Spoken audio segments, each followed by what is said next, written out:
It's time to get magical, guys. And I can't believe this game got a sequel, Magical Girls, Second Magic. Oh boy, I think I reviewed the first one on my channel. I can't remember. I made my friend Brandon. Shout out to you, Brandon, unfortunately in this case. But yeah, we played the first game and it was quite the treat. And this game is about right on par with the original. If you don't know what these Magical Girls Brick Breaker games are, the basic goal is to play a Brick Breaker game, which is why I play them, because I am desperate for some Brick Breaker games. I love these type of games, man. They're so fun. You guys remember like DX Ball, for example, on the PC? Gosh, what a great game, and you can actually buy DX Ball 2 on Steam, and I should probably play that at this point, because it's become very apparent and very clear that these games have turned into something else. The goal is to bust the bricks with your ball, and if you are successful in doing that, you will get a not safe for work type of picture. No nudity in this game, but still a very suggestive pics of random girls that give random backgrounds about them. But the game doesn't really tell you any story or anything actually about them. It's just for the sake of treating anime-esque characters like eye candy, I guess. Which, hey, if that's the reward you get for clearing every level, I won't even knock that as long as the gameplay is good. So how is the gameplay?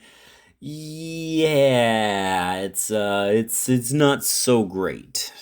And don't get me wrong, I still enjoy playing it just for the sake that it's a brick breaker. Like I said, I like this genre. It's a very not well-known genre. A lot of people don't play these types of games, so I go out of my way to play them. I've done other reviews of these type of games for the Nintendo Switch, and unfortunately this one is about just as good as the first one. It has the same amount of levels, basically. There's about up to almost 50 or so levels, and you can play all of the levels if you want. None of them are too difficult, but at the same time, I have a hard time figuring out what was even the point, because once I 100% completed it, which took me only a couple of hours to do, it was not nearly as rewarding as I was hoping, and I felt kind of dead on the inside.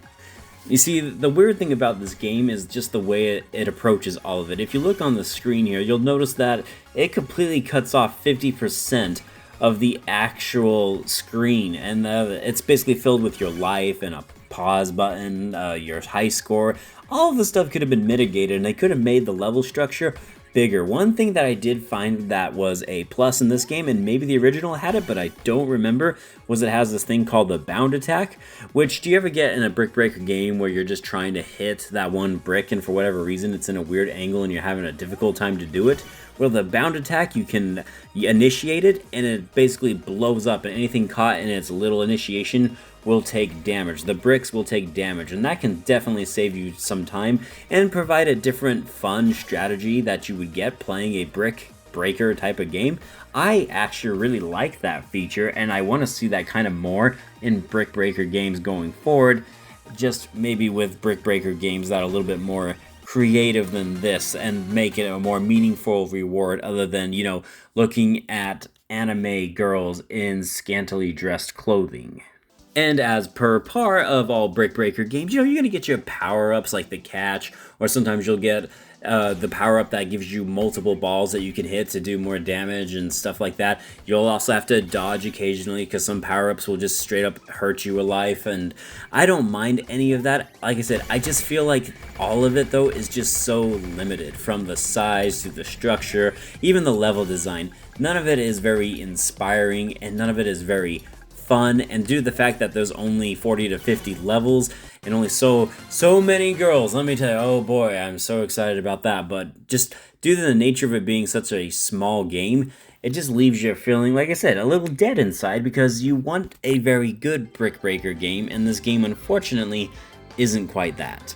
Even the music in this game didn't feel very inspiring or anything like that, and I would normally be a little bit more forgiving for this $5-6 video game.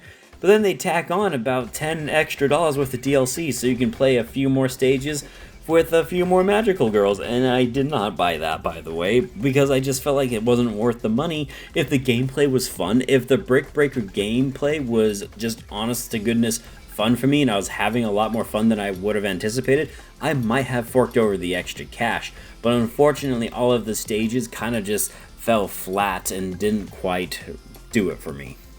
In conclusion, Magical Girl Second Magic is a sequel that I'm kind of surprised that there was one. If they do make a third one, I do hope they make more stages, get more creative, and use the screen a little bit. Once again, I don't understand why they would shorten the screen to this.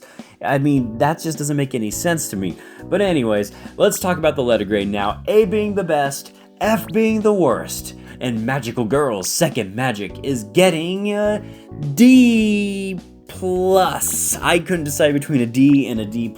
I feel like that's the score that I gave the first game, and this one is basically right on par with that. It does little to improve from the first one. I would even argue that the pictures are slightly worse than the first one. I don't actually remember the first one at all, but I just think it's funny that that's the reward you get for beating the stages. So anyways, yeah, so I'm gonna go with a D+. It's not that good. It could be better, and I would absolutely buy the third one in hopes to see the improvements, because for $6 it's not like I'm wasting a lot of money, but at the same time, you know, you'll feel dead just a little bit on the inside and realize that there's better games you should probably be playing. This concludes my Overrated review. Guys, thank you so much for watching this. Casual reviews all around. High five, bro. And I'll see you on the next one. Oh yeah, leave a like if you enjoyed this, a dislike if you didn't. If you want to see me play more Brick Breakers with Magical Girls, please don't tell me that. That'll be sad. And I'll catch you on the next one. I am Bradley Overrated, out like a trout. Stay fresh, my friends, and have a good one.